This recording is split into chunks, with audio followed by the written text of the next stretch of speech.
Hello and welcome to Newscentre. I'm Parikshit Luthra. China, keeping its stranglehold on rare earths, over which it holds a near monopoly, has kept several sectors on the edge. The Indian auto sector especially has already sounded the alarm bells, signalling that the export curbs imposed by China has the potential to bring production to a halt.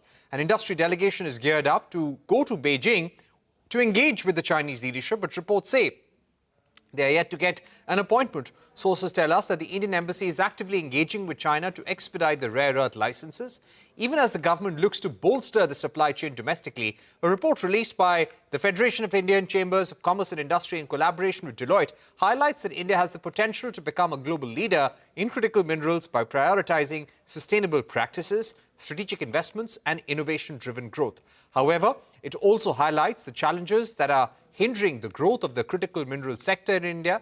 These include unavailability of quality reserves, difficulty in economic extraction, challenges in mine development, among others. What's the way ahead? To take this forward, I'm now joined by Arun Misra, CEO at Hindustan Zinc and Executive Director of Vedanta, also the chair of the FICCI Task Force on Critical Minerals, and also on the program is the co-chair of the FICCI Non-Ferrous Metals Committee, Subhrakant Panda.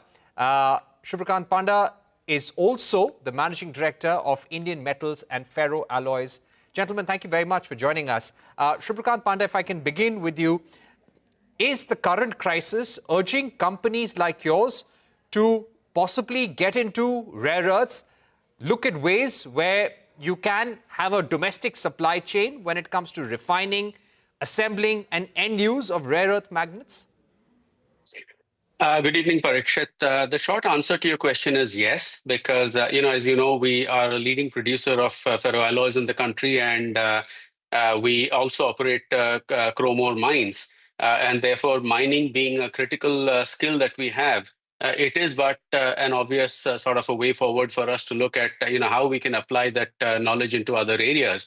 And critical minerals is certainly something that we would look at, especially given that things like nickel is known to occur along with chromite ore. This is something that we have been considering for a while now. The present crisis mode will undoubtedly give not just us but everybody else a fillip to look at what we can do. And even from a governmental perspective, there is obviously a lot of focus on ensuring that supply chains are secured, because the critical minerals and rare earth elements obviously have a wide range of applications. And as you correctly mentioned in your opening remarks, clearly, this is where China has an edge over the rest of the world in terms of the resources that they have access to. But that doesn't mean that India doesn't, because if I'm not mistaken, less than 20% of India's obvious geological potential has been explored.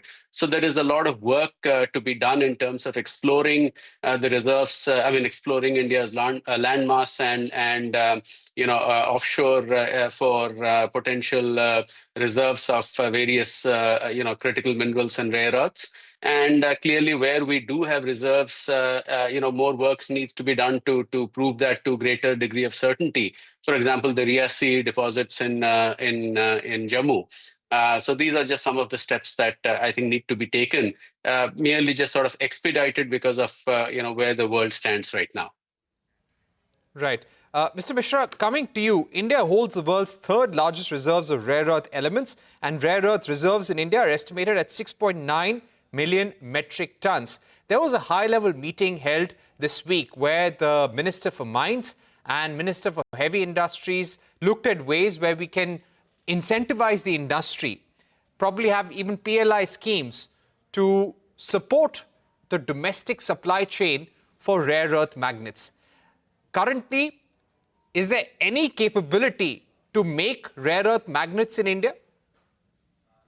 Let's separate these two parts. One is critical mineral, other is the rare earth minerals. Rare earth minerals, which are required for magnets, which is again most important for our EV vehicles, permanent magnets, are all neodymium iron boron alloy. And the neodymium iron boron alloy, the most important metal is neodymium, which is found in two forms, whether it is bastnasite, which is non-radioactive, or monazite, which is radioactive. India is rich in monazite. Entire coast of Kerala, Tamil Nadu, Andhra Pradesh, parts of Odisha, beach sand is rich in monazite as well as ilmenite, which is for titanium. Now, this monazite in India has also got associated thorium. So, cleaning of this monazite mostly gets cleaned into chloride form, that is, rare earth oxides are converted to rare earth chlorides. But it has to be separated from the radioactive thorium that is present in it. Handling of waste which is radioactive by nature becomes a challenge to us. And the technology from the rare earth chloride to the metal rare earth, which is neodymium, which is most important metal for forming rare earth magnets. That is challenging. That technology is in the hands of Japan and China as on today. If so, there are 2-3 parts to it, as Pandaji just said. First part, allowing monazite to be taken out of atomic mineral list and then opened up for private mining, investment for private companies into exploration, mining, and then technology, investment in technology for smelting it and forming metals. It's a costly process. A lot of subsidies or help from government of India is required. May need huge amount of investment as far as R&D is concerned, but it is worth doing, because if India has to become net zero by 2070, it cannot be done without having a grasp on or without having a hold on permanent magnet rare earth minerals, which are there in India, but the difficulty is in separation. Right. But Mr. Misra, what I would also like to ask you is that currently the government is also looking if the capabilities of certain companies, PSUs in India, like GMDC, Gujarat Mineral Development Corporation, or India Rare Earth Limited, whether these companies can be leveraged to have a rare earth magnet supply chain. Could you give us a sense of what are the capabilities of these PSUs so far, and what can they really do and contribute in the present situation? See, currently, Indian Rare Earth Company is already cleaning beach sand and bringing the rare earth oxides, forming them into chloride, and most of them getting exported. As far as private capital is concerned, to me, the opportunity that we are missing is aggressive exploration of finding out more rare earth minerals inland or in the shorelines. And second is investment in smelting technology, R&D around how to separate the metal without forming radioactive waste, or how to handle the radioactive waste that the process will generate. If we don't do that, just by mining monazite and making chloride is not the solution for India. We have to find ways and means to form neodymium so that we can get into actually making permanent magnets, which is so essential for electric vehicles and other such applications. Right. Mr. Panda, to get you in, so Mr. Misra pointed out a very complex procedure that we need to do. It's going to be expensive as well. How long is this road? And could you give us a sense of the kind of subsidy investments that this would require if we have to do it at a scale that is beneficial, that we can even start providing magnets to our domestic industry? So, Parikshit, when as Mr. Misra correctly said, first of all, if you look at critical minerals and rare earth elements separately, the fact remains that there are many different types of rare earth elements, many of which are not even, well known in terms of usage in the current scenario. So I think that's too broad a spectrum for me to probably lay out what sort of timelines or what sort of investments will be required. But I think suffice it to say that India has a lot of mining skill and mining knowledge, and we have to leverage that. We have to leverage that in multiple ways. I talked about bumping up the exploration that we do, incentivizing exploration. The government is looking to do that by, as you know, recently the NMET levy has been increased from 2% to 3%, if I'm not mistaken. The idea is to incentivize more and more exploration. Beyond that, in another report that FICCI and Deloitte had done together in 2023, we had talked about leveraging Indian capital, leveraging Indian mining skills, and the relationships that we have with friendly nations to sort of be part of the supply chains when it comes to critical minerals.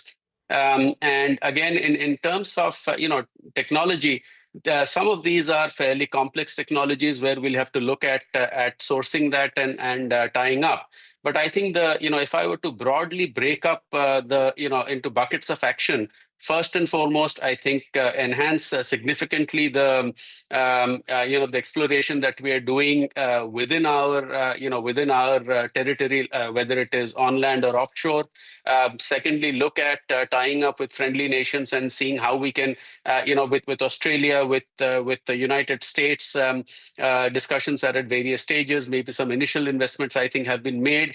That is what we have to look at. And just to give you an idea of the numbers, I mean, the National Critical Minerals Mission, which was announced some time ago, has an outlay of about 34,000 crores, which is quite a significant sum. And many of FICCI's recommendations in that report and in the one you're referring to right now have been acted upon by the government. And I believe that in due course, these will yield results. Right. Mr. Misra, if I were to come to you now, we are talking to countries like Australia, even Peru for that matter, to see if we can have a critical mineral supply chain, maybe have some collaboration on rare earth minerals at that time. But currently, what we hear from various sources is that the government is considering PLI schemes, capital subsidies, subsidies on end use. According to you, what is the kind of government scheme or incentive which could possibly give a nudge to the industry to jumpstart and get into this sector? It has to be a separate PLI scheme, just like they have launched critical mineral mission. For rare earth magnets, government needs to launch a separate corpus under PLI scheme, put a big number out there, something around 5,000 crores or something, and then invite private companies to get into exploration, keep aside some money for R&D on making the extraction of metal, because we know the process till formation of chloride or sulfide out of the rare earth oxides. After that, the metal extraction, ask private companies to get into R&D, put the R&D into, give them R&D subsidy from the corpus. And I'm sure in the manner of 4 to 5 years, having the talent in India, so much of metallurgists in India, such beautiful Indian Institute of Technologies, Indian Institute of Science, number of national metallurgical laboratories. There are so many scientists. We will be able to crack it. I don't see any challenge out there. It's just the need for the mission mode, put the money up front, and then bring private players into place, put a timeline of 4 to 5 years. I'm sure we'll be able to crack it.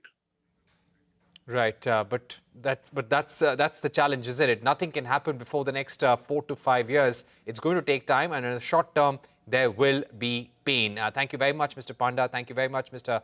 Misra, for joining us on the program, giving us your view on a very tricky situation that we are facing, and companies are actually thinking of importing full assemblies rather than just the rare earth magnets from China. We are going to take a short break, but don't go anywhere. When we return, we'll get you more news from around the country and the world.